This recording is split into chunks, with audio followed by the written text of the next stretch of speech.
Before we get started, let's give some context. So yeah, the Persona 4 video is coming, but that is a very big game and inevitably going to be a very big video. So might as well plump things up a bit with a video or two so you guys aren't starving. I mean, we do have the new Berserk chapter in a few days, and why not talk about a super relevant movie? Assuming this video comes out before the Berserk chapter, but fuck it, I'm not even trying to follow a schedule anymore. Anyway, it's time to get back to normality. 7, 6, 11, 5, 9 and 20 miles today, 4, 11, 17, 32 the day before. Boots, boots, boots, boots, moving up and down again. Don't look at what's in front of you. Boots, boots, boots, boots, moving up and down again. Men go mad with watching them. There's no discharge in the war.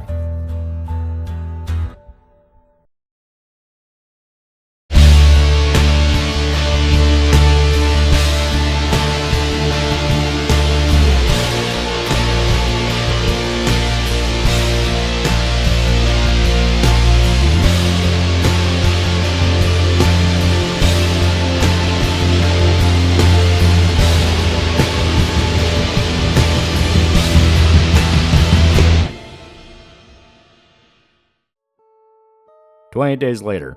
That's right, it's finally time to talk about a movie I cannot shut up about. I've referenced this tons of times in other videos. Pretty much any point where I brought up Last of Us, this movie gets a name drop. And there's a good reason for it. In terms of influence, this is easily one of the most famous zombie films ever made. From video games to TV, other zombie movies, 28 Days Later has permanently shaped the landscape. Much like George Romero himself, while the King practically invented the idea of a zombie as we know it today, 28 Days Later introduced the idea of running zombies. Okay, that's where I can actually be a bit debated. Technically, there were other zombie films that had faster forms of infected. Return of the Living Dead had them actually be pretty quick and agile since it was poking fun at the public's idea of zombies as almost a direct parody of George Romero films. They name-dropped Night of the Living Dead, established that it happened in real life, and the movie was essentially the director stealing the story and changing details around. To the point it pretty much got every single thing wrong. I thought you said if we destroyed the brain, it'd die. It worked in the movie! Well, it ain't working now, Frank. You mean the movie line? We also had City of the Walking Dead that came out in 1980, where the zombies were quicker, but since that was an 80s Italian horror flick, it couldn't break into the mainstream the way that Return of the Living Dead at least attempted to. Instead, 28 Days Later is widely considered the movie that popularized the concept in the genre, even being one of the films responsible for the 2000s zombie boom, when everything and anything had to be about zombies. Despite Danny Boyle not actually considering it a zombie movie, yeah, he was pretty adamant when it first came out that it was not a story about zombies, it was its own thing. The infected aren't just fast because it would be scary, it's because Boyle considered them a completely different entity from a typical zombie, and hoped their speed would be a clear sign that these were something else. Instead of typical hordes moaning and groaning, you had fast, feral infected that could tear through a city in minutes. Ironically, it didn't work, and instead 28 Days Later is considered one of the best zombie films ever made, and Boyle at this point has pretty much accepted that label, though is still, even now, trying to add his own twist to the formula and making it very clear that, yes, it is technically zombies, but these are different. They have their own thing going on. Also, this style of zombie has gotten monumentally popular. Games like Left 4 Dead have outright name-dropped 28 Days Later as a major influence. You also have East Asian zombie media like I Am a Hero, Zom 100, Train to Busan, All of Us Are Dead, Kingdom, all of which use fast zombies that can infect a victim lightning quick, styled off of 28 Days Later. The Dawn of the Dead remake by Zack Snyder also used sprinting zombies, a funny marriage between the shambling corpses like what the original had and the new age high-octane version 28 Days Later introduced, since they were fast, but still needed to be shot in the head to be taken down. Walking Dead even so took influence from the film, with the opening being a near identical recreation of the intro to the movie, with Rick waking up in the hospital and stumbling into a new world overrun by infected hordes. And of course, The Last of Us name-dropped 20 Days Later as a massive influence, taking certain themes and ideas for its plot and world building. You get the idea. 20 Days Later has influenced and will continue to influence scores of zombie media. Such a reputation is honestly pretty funny, considering how quaint the original truly is in the grand scheme of things, being a little indie movie made in the UK for only about $8 million, which is damn near microscopic in terms of film budgets, especially nowadays. But let's stop teasing and just talk about the damn movie already. Before we do that, I'm just gonna get out of the way. Here's a spoiler warning. Yeah, the movie's really famous, and it's especially relevant thanks to recent events in recent years, from the movie being damn near impossible to get legally until 28 years later was fully announced, to 28 years later being announced, being teased, marketed, to finally coming out. But it's one of those where people know about 20 Days Later, but you might not have actually seen it. So this is for those that haven't sat down and watched the movie. Please do so, you will not regret it. I love this damn thing. We're also going to be talking about 28 Weeks Later as well, the sequel, and how it stacks up to the original. We're also going to be talking a little bit about years, but I'm going to be a bit vague on that one for reasons that you'll understand when we get to it. Still, you get the point. Watch this series. 20 Days Later was released in 2002, directed by Danny Boyle and written by Alex Garland. It follows a normal man named Jim who wakes up from a coma 28 days after the UK has fallen to a mysterious new disease, only known as rage. It was unintentionally unleashed on the public after a group of environmentalists released a group of chimpanzees infected by the virus. They thought they were saving the monkeys from unethical experiments and instead became the patient zero to the thing that could end the world. The rage virus is a fast-acting, highly aggressive contagion that can turn a normal person into a blood-vomiting monster in under 20 seconds. Now, alone in this weird, nightmarish world, Jim must struggle to survive and find a sanctuary away from the infected. That's the basic plot summary, because really, 20 Days Later is a relatively simple movie, all things considered. It follows the basic structure to any zombie story. Main character discovers a pathogen is turning people into hordes of violent monsters, main character builds up a small group of survivors all trying to evade the zombies, and along the way they search for sanctuary, dealing with personality conflicts and trust issues among the group.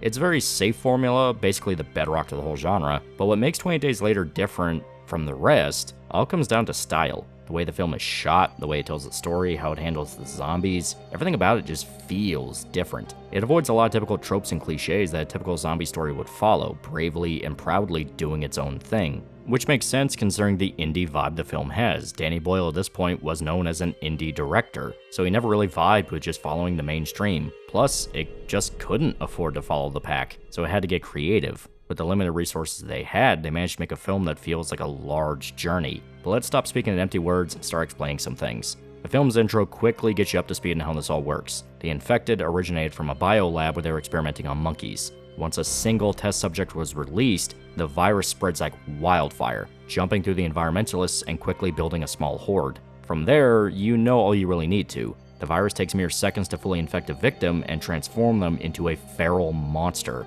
Any kind of fluid from the infected is enough to spread the virus. Saliva, blood, sweat, anything that comes in contact with you. So an infection can easily snowball into an entire city or a country falling, which is exactly what happens. The UK, and presumably the rest of the world at this point, completely collapsed with only the infected ruling the streets. This is made clear when Jim wakes up in the hospital. The very beginning of the film after Jim wakes up is this strange dreamlike sequence. He's simply walking through the streets of London, completely empty and desolate. There's not even any corpses or real devastation, it's just empty. Usually zombie stories really push the mass devastation. The Walking Dead, which, like I said earlier, opens on a remake of this scene, has Rick already encounter zombies while still in the hospital. But 20 Days Later is very quiet. You just have this lone man walking around confused, with Godspeed You Black Emperor slowly building as he covers more of the city. It's one of those scenes that sounds boring, but it easily sucks you in as you watch it. All the little hints that something is terribly wrong. The building music, the signs of carnage that are there but extremely subtle, like broken down cars, one bus is just straight up turned over, and a bunch of missing persons posters. This scene was so effective that one of the most famous scares in the film is in this sequence, and I'm not talking about the actual zombies. No. The part where Jim sets off a car alarm ended up scaring the shit out of people when the movie first came out, because the sound design's so quiet and patient, and then suddenly you have a car alarm blaring. Now, it's not just a jolt because loud noise, but because the audience does know what happened. The infected are out there, and a loud car alarm is exactly the thing that would attract a shitload of them. So you jump from the shock of the alarm and feel a sense of dread as you realize Jim just gave away where he was at, and he has no idea. You're on the edge of your seat waiting for an infected to come sprinting towards him, but it doesn't happen. Instead, the movie goes back to being slow and quiet, Jim simply realizing he's completely alone, even shouting for anyone who could still be there. Another source of tension, since the last thing he wants is for somebody to show up. But as far as he's aware, he's the last man on Earth. This is what makes 28 Days Later different from the rest. It plays with your expectations. You know the movie's about zombies, but the movie's very conservative on how much they show you. Yeah, you get your first batch in the cold opening, but after that, it's a pretty long build-up, simply taking in the damage they can cause and how a major city like London is a ghost town. They don't even try to smear the streets in blood or show a bunch of dead bodies in the hospital, it's just nothing. Still, you understand how dangerous they are, and you understand Jim is completely by himself, a guy who has zero clue what's going on and what he just woke up to. He's woefully unprepared to handle even a single infected. He just woke up from a coma, atrophied and malnourished. Now, Jim is played by Cillian Murphy, who's gone on to have a pretty damn successful career in recent years. But this was kind of one of his first big breakout roles. Something I think is well earned because he is fantastic playing Jim, being able to embody this everyman that just has no idea how deep he just found himself in shit. He's instantly relatable and you really do feel for the guy as he's just trying to figure out what the hell is going on here. And a lot of his choices do make sense for just some guy who woke up from a coma one day and everyone's missing. He has no idea what the infected are. He doesn't even know they exist yet. So him stumbling around just screaming out for anyone to help him, yeah, it's dumb because we know what's going on, but he doesn't, so you can't really blame him. Still, Jim ends up going to a local church for help, where the first major red flags make themselves apparent. Once he enters, you see the building is completely desolate. Stuff inside is smashed and there's graffiti on the wall, saying that the end is pretty fucking nigh. Too right, man. Unfortunately, Jim doesn't heed the warning and ends up walking straight into a room full of dead bodies. Piles of corpses in the pews with only a few people walking around, who notice Jim, and they just stare at him with their mouths open. Yeah, this is where shit goes from bad to hell on earth. This is the infected. They attack and they chase him through the streets, sprinting after him as he's desperately begging for anyone to help him, and he's only saved by a duo of survivors that take him to a small shop they turn into their hideout, Selena and Mark, who have been barely scraping by in the city. This is where the story officially kicks off. Jim is introduced to his new world, and it finally sinks in how bad the situation truly is. I've got some bad news. Everything is gone. The government, the media, probably even the rest of the planet. Everything is consumed by the infected. All that's left are the stragglers trying to keep their heads down and avoid the hordes as best they can. You can also see the big conflict in the movie starting to brew up here, between people just trying to survive and people trying to live. Jim is new to all this. He doesn't have the survivalist instinct that Selena and Mark do, who have been through hell and back multiple times during the worst of the infection. Instead, he still cares for people and wants to trust others. A risky mindset that they can't tolerate. Selena in particular admitting that she would leave Jim behind or even outright kill him without hesitation if the situation calls for it. And just so you know where you stand, if it happens to you, I'll do it in a heartbeat.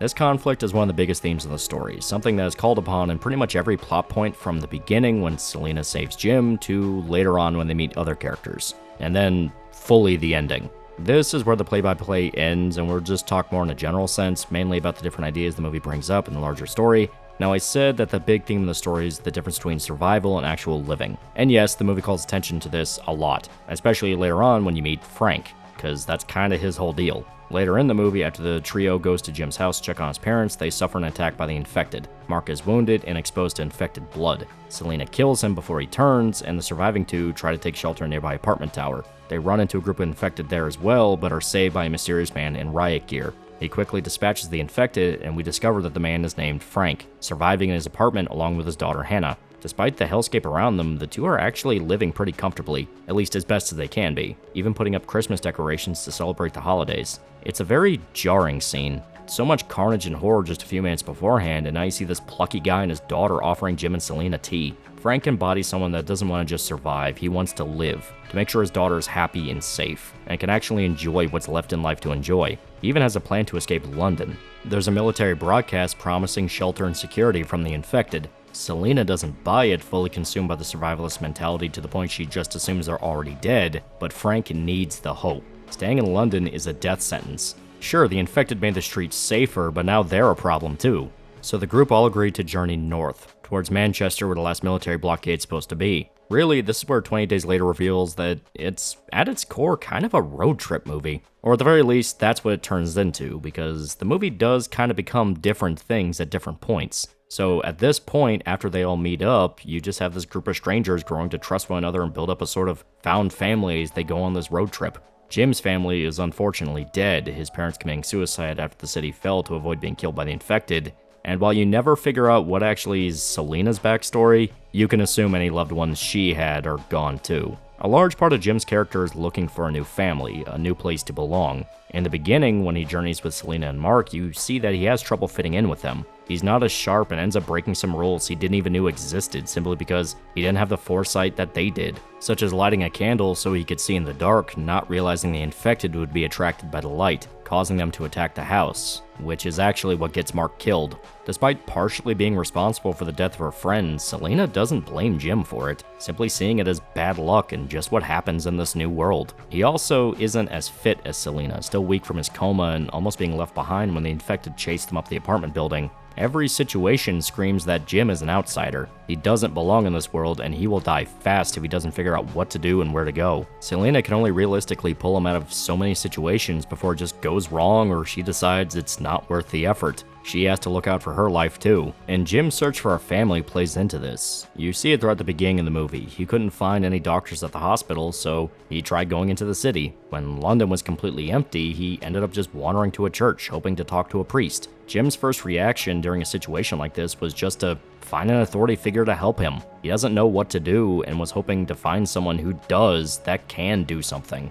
Really, each person Jim runs into sorta ends up teaching him an important lesson. The infected priest taught him of, well, the infected, and how dangerous they are. These things will kill you very quick, and they have no intentions on listening to reason. Selena and Mark are kind of his next teachers, giving him answers and saving his life from infected, even agreeing to walk with him to his house despite thinking it was a stupid fucking idea. He's learning about the state of the world and what it takes to survive. The death of Mark rattles Jim, but he quickly wisens up to what this situation requires. He would have to steel himself and be ready to handle any unpleasant situation that comes up, his first big lesson. Frank essentially serves as the next teacher, teaching him that while survival is important, there has to be more to life than that. You need something to hold on to, some kind of hope, whatever it may be, and that allowing others into your life is not suicide. If anything, it might be the one thing to keep you alive, since Frank's plan relies on having Jim and Selena go with him. If it was just him and Hannah, that's too much risk, since if something happens to Frank, Hannah's screwed. What really pushes this point even further is just, well, Frank himself. Brendan Gleeson plays the guy, and he is a very good actor, able to embody this warm, loving figure that you instantly feel like you could be okay with. Sure, the first time we see him, he's clubbing in the skulls of two infected, but right after that, he's just a nice guy. Now, Naomi Harris plays Selena, and she's meant to kind of be the opposite extreme. While Frank is warm and willing to trust others, Selena is completely consumed by fuck other people, I'm out for me mentality, because that's what's kept her alive for that long. Instantly, you can kind of see the chemistry of this group forming. You have Hannah, who's kind of the naive kid just trying to understand everything that's happening. Frank, who's trying to play essentially just the hopeful guy trying to keep everyone's spirits up and do what he can to keep the group moving. And Selena is the hard-ass survivalist, though you do see Frank's influence is letting her kind of let her guard down. Jim is trying to figure out his role in this group and what he should be doing, since he's still new to everything as well. The four spend a lot of time together, escaping London and into the countryside. There we see that the devastation isn't all that's left. There is still legitimate beauty out there as well. Peaceful fields with animals, sweeping landscapes, and no infected to ruin it. They seem to just kind of stay in the cities. Frank was right. Survival isn't all there is to do. There's even a funny scene where they raid a grocery store, actually able to relax and just get whatever they want. Finally able to take a breath and enjoy the time they have together. Jim would never have been able to have this if he just blindly listened to Selena, staying cooped up in London and sneaking around all the time, focusing on everything that's gone wrong instead of enjoying what they still had. Sure, it would have been smarter to do her way, but what would he still be if he was just hiding and killing? Basically no different from the infected. Now, the road trip isn't without its hiccups. They damn near died in the tunnel trying to get out of the city in the first place after the car suffered a flat tire. A grim reminder that anything could go wrong, and even a small problem can blow up into life and death, sometimes way quicker than you ever thought. And you have the scene where Jim enters a roadside gas station alone, getting jumped by a child infected, that he is forced to beat to death.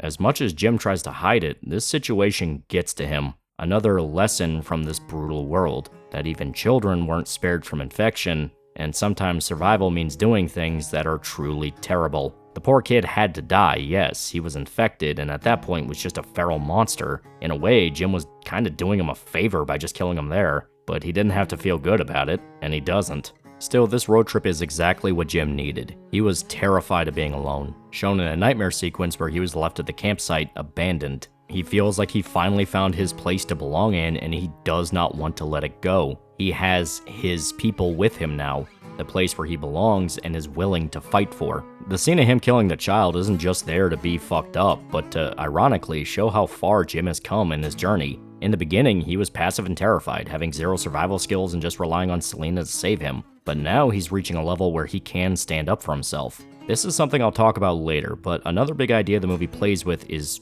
rage. What it means and whether it truly is a terrible thing. Because there is the mindless violence like the infected, and then there's the righteous fury like we see with Frank, willing to put his life on the line to save others around him. Violence is a human instinct, but we see that it can be used for good, though what qualifies as good can be debated all day long. Unfortunately, the road trip ends in tragedy. The blockade is seemingly abandoned. What's left is an absolute wreck strewn with corpses, the soldiers all apparently dead. Frank, completely defeated, gets angry at a crow pecking at one of the corpses, so he chases the bird away.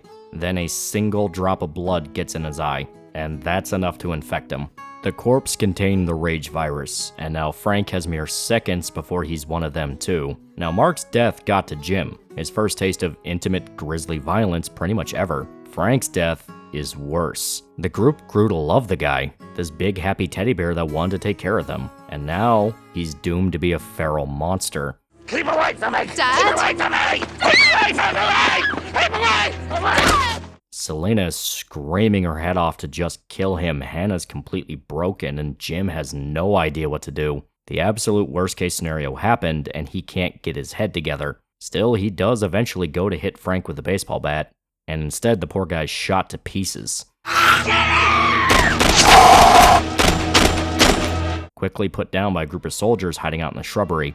This is where the end game of the film comes into play, where they finally find the soldiers. The whole road trip was spent trying to find them, and they only came in to save the day just a few seconds too late.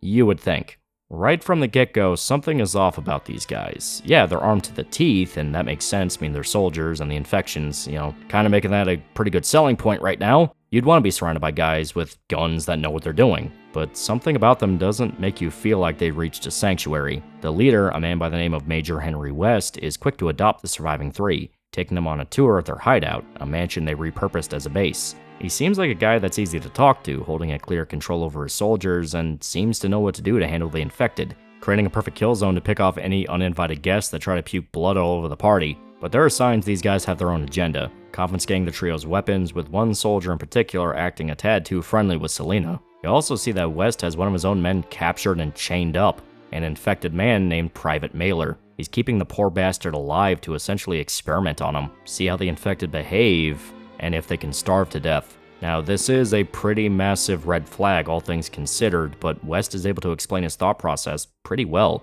Yeah, it sucks, but Mailer was essentially already dead, just doomed to run around the backyard and vomit blood until his body finally gave out. They have to live for the future, because there is a future for humanity. If the infected can drop dead from exposure or starvation, all they have to do is outlast them. They just need to know when that happens. But you also see some tension in the group. The soldiers aren't actually comrades, they're barely hanging on themselves. A man by the name of Sergeant Farrell is quick to take jabs at West and his command, knowing something about the situation that he's not saying. We unfortunately find out what he's talking about. There is no answer to infection, not a practical one. Instead, the message was a trap. West put that broadcast out there to attract survivors, ideally, female survivors. They plan on keeping Selena and Hannah as sex slaves. The soldiers have gone insane from the despair of the situation and want to keep the women around as the one thing to keep them going. I moved us from the blockade, I set the radio broadcasting, and I promised them women. Devolving into animalistic lust instead of rebuilding society like they promised. West even foreshadows this during the dinner scene, saying that tribalistic violence is basically all of human history anyway, so in a fucked up way of looking things, society has returned to normal, and when in Rome, do as the Romans do. Farrell refuses to have any part of this, so he's captured along with Jim after he tried to save the girls, the two taken to be executed away from the mansion grounds. During their capture, Farrell lays out the truth. The world isn't destroyed. Think about it. how could the infected cross an ocean, a mountain? They couldn't fly a plane or sail a ship. They're still alive. It's not like a Romero movie where the recently dead across the world can just get up and start eating people. The infection started in London, and the infected still play by the rules like everyone else. If they bleed, they die. So the rest of the world simply quarantine the UK. And right now, TVs are playing and planes are flying in the sky, and the rest of the world is continuing as fucking normal.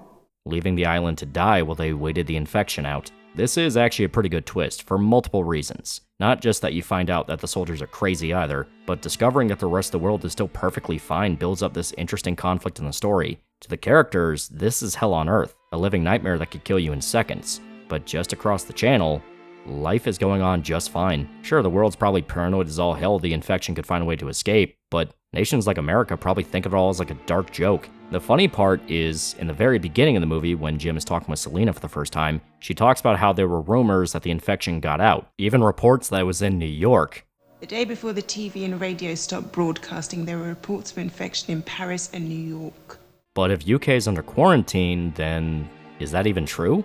Did they just lock the island down, or is the world destroyed? Farrell just seems like a madman at this point, coping with the situation in his own way and just muttering this over and over and over again to himself. It does seem like such a simple problem to outsiders. Some new disease starts spreading in the UK, so they lock down the island, and yeah, maybe the rest of the average Joe doesn't even know the full extent of the rage virus. They could think it's just something like COVID or bird flu. You get sick and you die. The full horror is only known to those trapped inside, and they don't know what the rest of the world is like. Both sides are blind to each other, and that's horrifying. And it's especially bad for Farrell, who has simple common sense, something long gone in this new world. He's stuck alone realizing this truth he's discovered, that they are on their own when the world could come in and save them, but it's not happening anytime soon. Another interesting detail about the twist is how it subverts the teachings Jim has learned from each encounter. West wasn't the next authority figure he could learn from, at least not in the way he wants. He was a threat himself, a reminder that people can be just as dangerous as the infected. Ironically, Farrell was closer to what he would have wanted, someone who gives him something to cling on to and give him hope for the future. Because really, if Farrell was able to convince the other soldiers of what he discovered, the entire ending would never have happened. They would have realized the infected would die out and eventually someone would come to help them, but they were long consumed by nihilism and convinced that the modern era was in ruins. So fuck it, let it all burn. It's hard to remember the small details when everything else about reality just seems to be up in smoke. Hell, if you really think about it, they don't even really need to wait for the infected to starve. Dehydration is a far faster killer, able to kill an average person in about maybe 3 days. And the infected are sprinting, bleeding, seem to show no sign of actual self-preservation instinct. The little bit we see could actually be the remnants as the first few waves are already dying. The actual lifespan for these things might be insanely short, only able to keep the infection going by having a consistent food supply for the virus. Now that it's running short, since the survivors are dwindling or found their sanctuary, the infected have no way of surviving long term. All they need to do is wait. With this hope now in his heart, Jim is able to escape his execution, using his new survival skills to create a series of traps and ambushes to turn the tables on the soldiers. This is why I brought up earlier that rage itself is an important theme of the movie. Not just because the virus turns people into violent zombies, but because it debates the nature of rage and its purpose for humanity. Is rage inherently a negative? Yeah, we see plenty of ways it can go very, very badly. War, torture, murder, humanity can get very unpleasant when it feels like it. The entire reason the virus was created in the first place was an attempt to cure people with rage addictions and histories of violent behavior. In order to cure, you must first understand. People already incapable of controlling themselves and acting like savages. But at the same time, rage is simply a tool. It can be used for any purpose. Sure, a man killing another man for no reason is not great, but a man killing another man to save a loved one is genuinely considered a heroic action. I mean, hell, that was literally the whole introduction for Frank. It still falls under rage, using the human instinct for violence, but the context completely changes our perception of how a situation plays out, and 20 Days Later addresses this multiple times. It's horrifying to see the infected maul people and tear them apart, but we like seeing the characters able to fight them off. It's exciting. Frank's introduction, when Mark and Selena save Jim at the house, and when they save him the first time as well, Jim being able to kill the kid in the gas station. It's not exactly played off like a fucking superhero movie, but the point remains that we like seeing the characters able to fend off the infected. West himself even acknowledges that people are simply violent. The return to normal speech is a very clear example of his mindset. As far back as I care to remember, people killing people. Humanity is a violent animal. The rage virus is just revealing our true nature deep down. Society and modern living came about because humanity was able to suppress their desires for violence, but the rage virus let it back out. And now it's back to kill or be killed like the olden days. We had to worry about Grug sleeping with your wife and the saber-toothed tigers taking the cave with the warmest rocks. Hell, his way of comforting Jim after he admits to killing the child was just telling him it was kill or be killed. He wanted to survive, so he had to do it. It's just how life is now. There's nothing to feel about it. Yeah, Jim still feels awful because at the end of the day, he's a normal guy, but it was just an infected. If Jim didn't kill the kid, he could have potentially spread the virus to the rest of the group. To protect the others, he needed to die. This is the unpleasant truth the movie likes to talk about. Rage is just a part of being human. Trying to contain it or get rid of it will never work, and viewing it as just an evil to defeat is naive at best. Rage is an instinct to wield. Hell, in a subtextual way of looking at the story, you can kind of view 28 Days Later as similar to Fight Club, essentially being a story about what happens if you suppress a part of human nature for too long. Modern living requires putting up with a lot of mundane and annoying bullshit. Traffic that takes forever, annoying pricks you have to ignore, calling the cops in case someone goes nuts and tries to kill you. Civilization requires being far more passive than our animal instincts are used to. Humanity's been around for less than a blink of an eye in the grand scheme of the world, so the comforts we're used to come in conflict with the monkey brain that just wants to eat, fuck, and kill. The rage virus just reset our brains back to the basics, pure, unfiltered instincts. The only way to survive is to embrace that aspect of mankind again, though you can be clever about it, which is exactly what Jim does at the end of the film. Instead of tackling the soldiers head-on, which would have been stupid and suicidal, he manages to break them apart, get them running in different areas, such as luring West away from the mansion by using the siren at the blockade, then freeing Mailer to cause some chaos. And there's an interesting moment that happens after he frees him. Mailer and Jim just kind of look at each other. Now, all we've seen of the infected is them being these feral monsters that attack anyone in sight, but Mailer ignores Jim. He clearly sees him, the two are staring right at each other, but Mailer leaves him alone, even though the other soldiers are further inside the mansion. So despite being infected, Mailer spared Jim. Now, it's been made clear more than once, the infected are not just zombies, they're still a living human trapped inside the body. They can die from wounds that could kill a normal person. They even starve to death. And there's a pretty disturbing implication that there is the original person stuck inside, unable to control themselves as they savagely attack their loved ones. The movie is pretty subtle about the idea. You only get a few hints here and there, like the child Jim kills saying "I hate you" before he swings the bat, showing that the infected are actually still capable of speech, or the infected in the church looking at Jim more in confusion before running to attack him. It's even implied the infected that attacked his parents' house were staying around their old homes have some kind of memory of living there, since they were Jim's neighbors, and Mailer shows that there is a kind of memory they operate off of. He recognized Jim as freeing him and went off to get revenge on the soldiers that kept him chained up and suffering. And you never see Mailer directly target Jim at any point during the ending. Granted, it's because Jim was sneaking around and staying out of the way, but Mailer 100% focuses his attention on the soldiers and no one else, not even Selena or Hannah. We don't know if this was an intentional choice he makes or just grabbing the closest uninfected he saw, but it's an interesting idea to ponder. And hell, the sequels actually kind of double down on this idea. Of course, you can't talk about the ending without mentioning that scene, where one of the last surviving soldiers captures Selena with the intention to rape her while he still had time. Jim corners him and savagely beats him to death, bashing his skull against the wall, the floor, and finally crushing his eyes with his thumbs, the poor bastard shrieking like a banshee before just dying. Jim killed the guy so bad, Selena honestly thinks he's an infected for a bit, since that level of savagery has only ever been shown by the mindless hordes. But he's fine. That was longer than a heartbeat.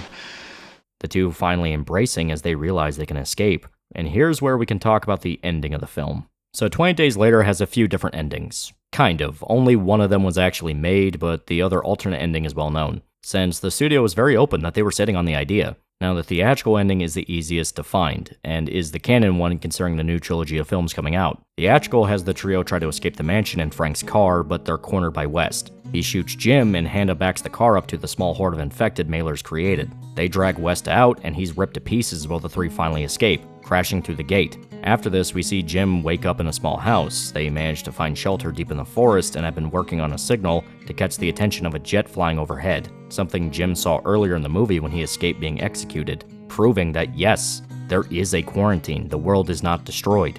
We also see the infected are starving to death, left as husks on the ground and barely able to move. It's a hopeful ending, something that matches the themes of hope and holding on to each other in times of despair. And it's fitting that such a grisly story would end in this moment, showing that it wasn't all for nothing. Really, it sort of recontextualizes a lot of what we saw earlier. Now, to take a step back and explain a bit more about the technicals for the movie, 20 Days Later is intentionally very rough. It was only shot at like 480p with essentially cheap camcorders. Remember, this was a relatively low-budget affair. Hell, it's so low-budget that the guy who plays Mailer actually plays a different character as well. One of the soldiers in charge of the barricade to the mansion. The guy who was supposed to actually be Mailer never showed up, so they just had Marvin Campbell play two characters. They're able to mask a lot of the limitations with very frantic, almost schizophrenic editing. Things can get so fast-paced, it's genuinely hard to see what's happening. But that is part of the point. Things are fast-paced, intense, you don't know what's going on, all you know is they're very bad. With the ending, you can kind of see the whole movie as a legitimate nightmare. Everyone knows what a nightmare is like. You always feel uncomfortable, even in the slow parts. Then the scary happens and nothing makes sense. Just a mishmash of images and feelings you just want to stop. Hell, the intro feels very dreamlike. Not just with a very out there soundtrack, I mean, Godspeed You Black Emperor is well known for being very psychedelic, but also just about how nothing about the intro really makes a lot of sense. For as much carnage the infected are capable of unleashing, you don't really see it in the beginning of the movie. It's on purpose, of course, but that's my point.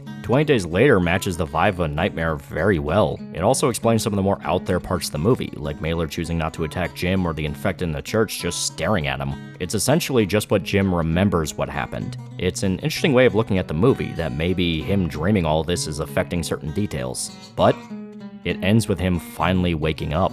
Finally at peace with his new family. It really wasn't all fucked. They still had each other, and eventually they would outlast the infected. But that's the theatrical ending. The director's cut is a tad more bleak. After Jim is shot, he unfortunately dies from his wound, bleeding out after Selena takes him to a hospital in a desperate bid to save him, dying in a bed, just like how the movie opened. Now, it's not a total downer ending. I mean, Hannah and Selena are still alive, but losing Jim is a major blow, especially since Selena's in love with him. He was the protagonist, the one who started the whole journey in the first place, so it makes sense if they want to end it with, waking up in a bed, dying in a bed, but I don't know. Everything the audience learned was from following Jim. Damn near 95% of scenes followed him. Very little did break off from his perspective. The only times it really happened were the cold opening with the protest group, when Frank sulked by himself for getting infected, and even then Jim was still there, and when Selena and Hannah were separated from him by the soldiers. Beyond that, the movie is about Jim, his new life in this hellscape. Him dying in a hospital bed from a wound given by another human is actually weirdly fitting, but I much prefer the theatrical ending. He still gets his ending, but with that spark of hope that the movie's been insisting has been there the whole time. It's not all fucked. We're gonna be okay. It's not all fucked.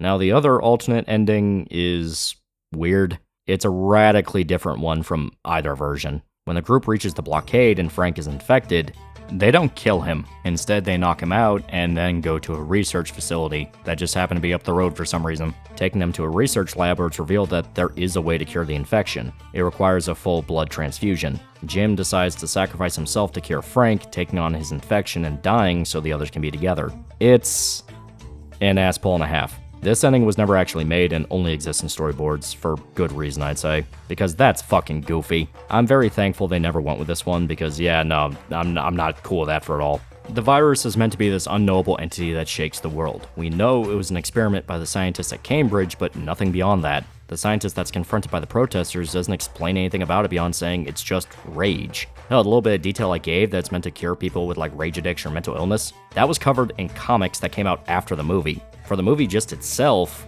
that's all you knew. It's just rage. Saying it can be cured by a blood transfusion feels like a wet fart of an answer. The answer to infection wasn't a literal cure. That was the delusion the group was operating off of to give them a semblance of hope. The answer was that humanity would live on. It could keep going in the face of what they believed was Armageddon. They would still live, not just survive. Plus, the blood transfusion is just dumb from a practical sense. It's essentially just trading infections, so no one's actually cured.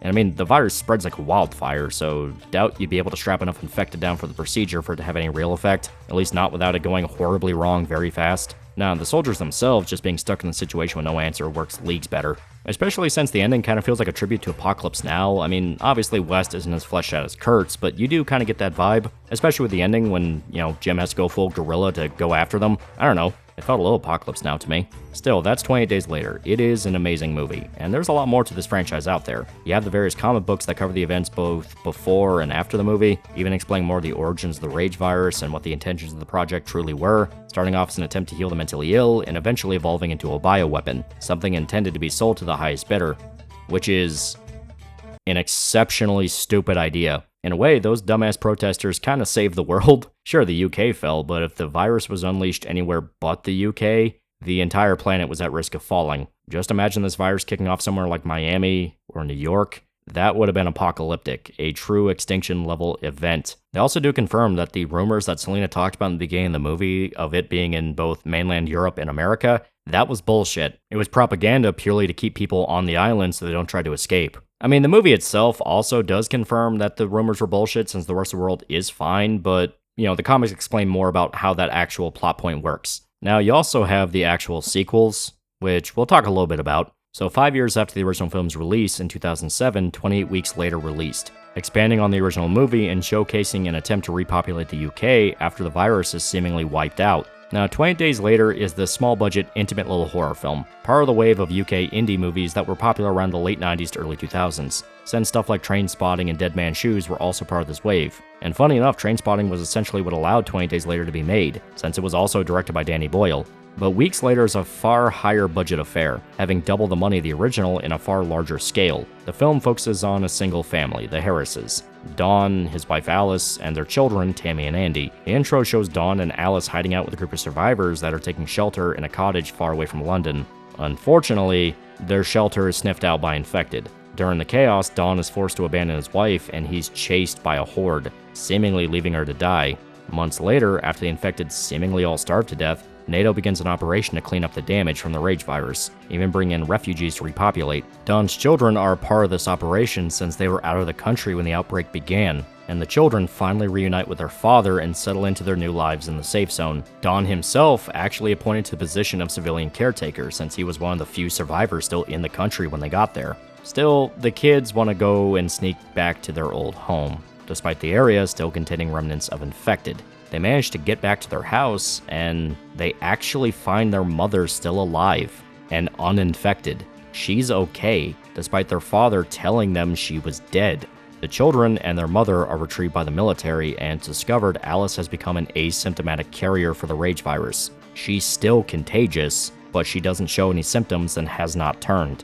Deciding to quarantine her, Alice is kept under strict observation, since this has never happened before with the virus. Dawn manages to sneak into the facility holding her and is infected after kissing her, turning and going on a rampage around the facility, creating a new horde, and all hell breaks loose. And it happens fast, quickly turning the situation into a massive shit show the military can barely contain. That's the setup for the movie, and right from the get-go, there's some major differences between it and the original. All the teasing from 28 Days is gone. It knows that you know about the infected, and they're not shy about showing them. Showing a horde of infected just steamroll through this cottage, infecting and killing everything in sight. It's a great sequence, widely considered the peak of the film. And yes, the implications of that statement matter. The intro is incredible. This intense chase sequence as Dawn is desperately trying to evade the infected as he's losing friends left and right, paired up with that classic In the House and a heartbeat theme that closed out the original movie. Even people that despise this one agree the intro is some of the best material for a zombie movie out there. And yes, there's a reason this movie is despised. 28 Days Later is a very tightly written movie. It's got its ideas and it sees through them to the end. You don't get a lot of answers, but it doesn't ever really intend on giving them. The movie is about Jim and his journey, not about discovering the truth of the rage virus. That's why the alternate ending with a blood transfusion is goofy. Weeks giving more answers and concepts isn't inherently a bad idea. Introducing asymptomatic carriers that can still infect people is really cool. It plays into the body horror that these are still living people, just infected with a nightmare contagion. Really, the asymptomatic carriers just make the whole thing leagues more tragic. Alice didn't even realize she was contagious, and she's forced to watch in horror as her husband turns, unable to move, as he mauls her. The problem is when you sit back and really think about what got us here. You see, the movie tends to just kind of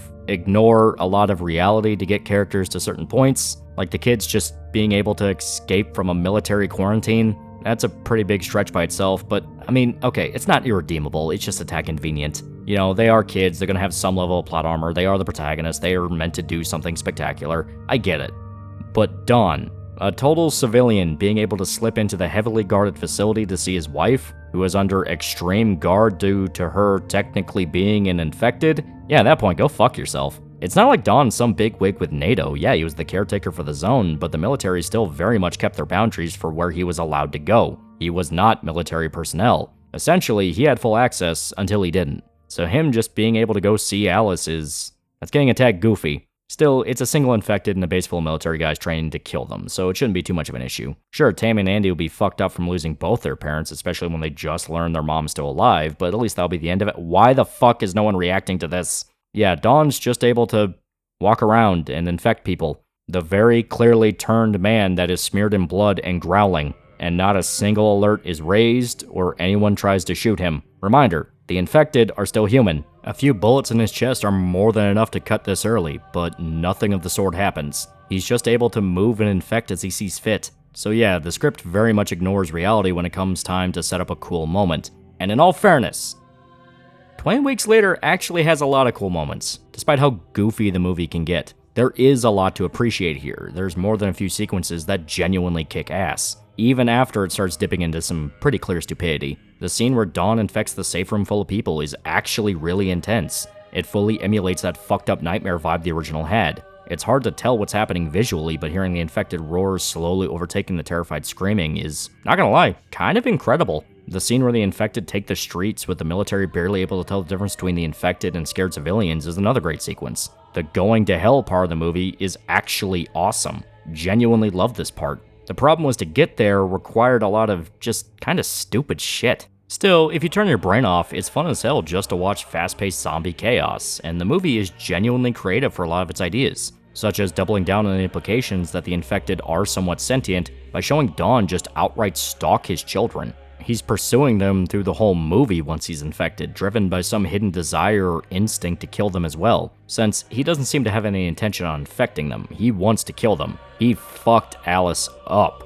Granted, that is the main instinct of every infected, technically. They maul their victims, and the spreading of the virus is more like an unintended consequence. But Dawn goes out of his way to kill his victims, beating them to death in grisly ways. Hell, the scene where he kills Alice is meant to be a shot-for-shot tribute to when Jim kills the final soldier at the end of the original. Kind of a weird place to do it, considering you usually save the gross-out death for the asshole who deserves it, but you can see it as kind of a subversion on the idea that it's meant to be fucked up and uncomfortable. And really, from there, the movie just kind of starts meandering, focusing on the children trying to escape the UK now that the quarantine's fallen apart. The group slowly picked off one by one as they journey towards rescue. Now, despite my gripes, I don't fully hate 28 Weeks Later. It has a lot of stuff I think is just kind of fucking stupid in it, but it's also easy to forget those problems when it gets to a scene that's actually really cool. Yeah, Dawn able to just walk around and infect a bunch of soldiers with no issues. That's stupid. But then you get the street scene, or the helicopter blender scene, the scene with the nerve gas. There is a lot that is able to balance out the dumb shit.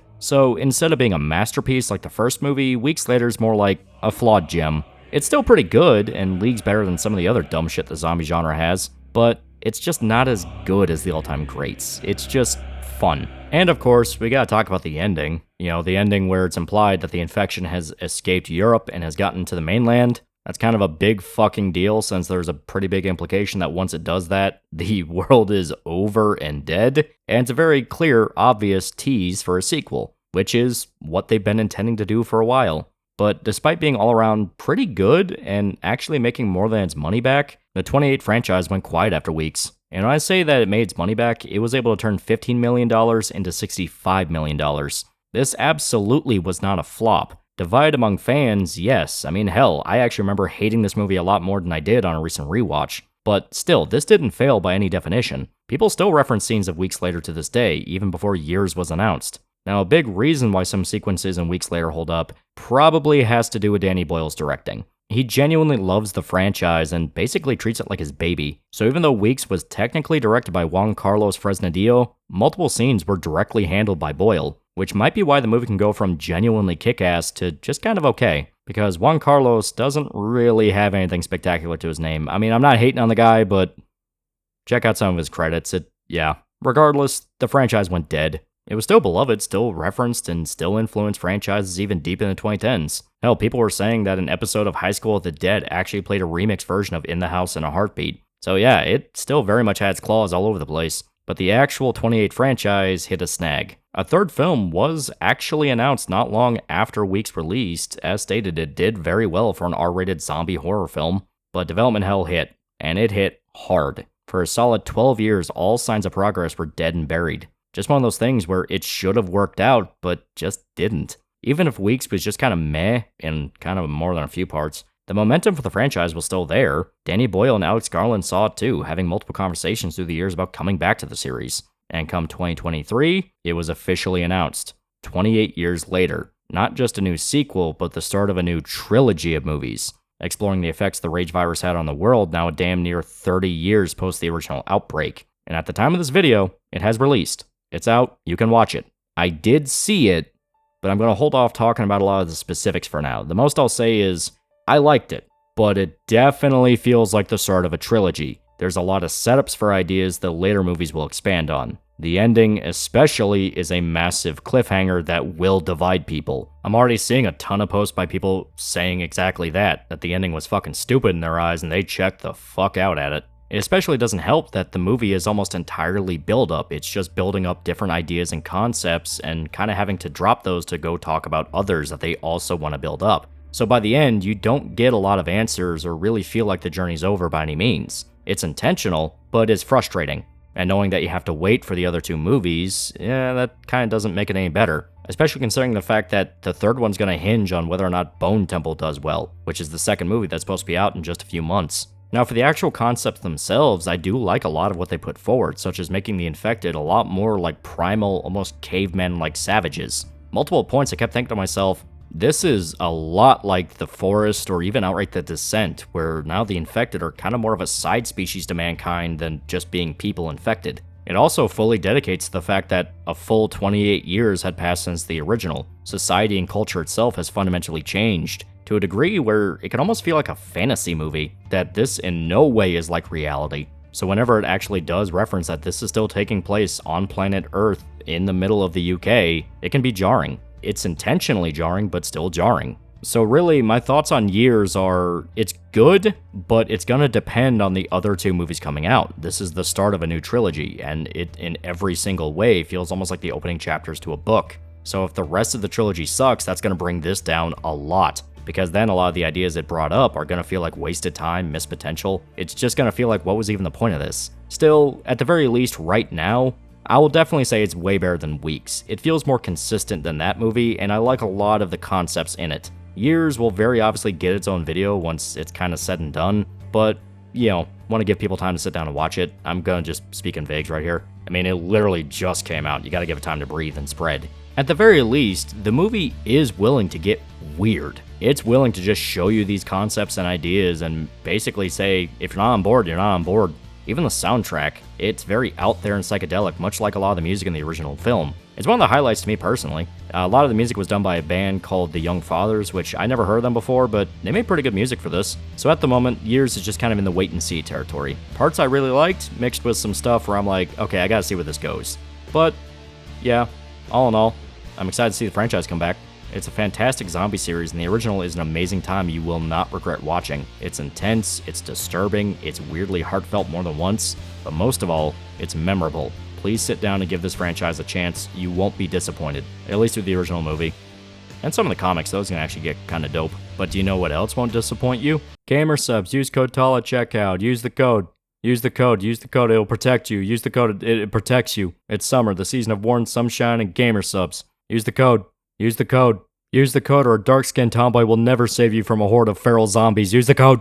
Anyway, that's all I have to say about 28 Days Later, and 28 Weeks Later, and a little bit of 28 Years Later. You get the idea. The 28 franchise. See you guys.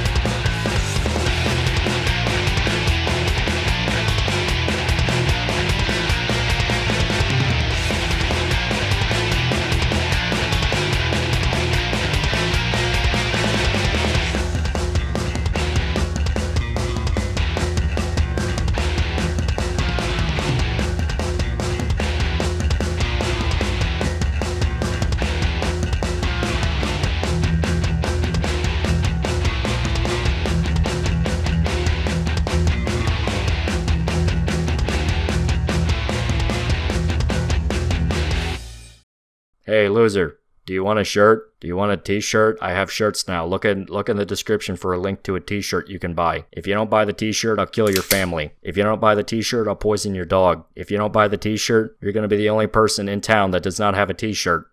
Everyone's going to look at you funny. There's going to be social consequences to not having one of these t-shirts. I am now making express threats of violence against you if you do not buy my t-shirt. I will call the police, tell them how you're not buying my shirt. They're going to plant crack in your house, and they're going to arrest you and then beat you up in a jail cell. Buy my shirt. We're slogging over Africa. Foot, slogging over Africa. Boots, moving up and down again. There's no discharge in the war. 7, 6, 11, 5, 9 and 20 miles today. 4, 11, 17, 32 the day before. Boots, moving up and down again. There's no discharge in the war. Don't look at what's in front of you. Boots, moving up and down again. Men go mad with watching them. There's no discharge in the war. Count the bullets in the bandoliers. If your eyes drop, they will get atop of you. Boots, moving up and down again. There's no discharge in the war. We can stick out hunger, thirst, and weariness, but not the chronic sight of them. Boots, moving up and down again. There's no discharge in the war. Ain't so bad by day because of company, but night brings long strings of 40,000 million boots, moving up and down again. There's no discharge in the war. I have marched 6 weeks in hell and certify it is not fire, devil, dark, or anything but boots, moving up and down again. There's no discharge in the war. Try to think of something different. Oh, my God, keep me from going lunatic. Boots.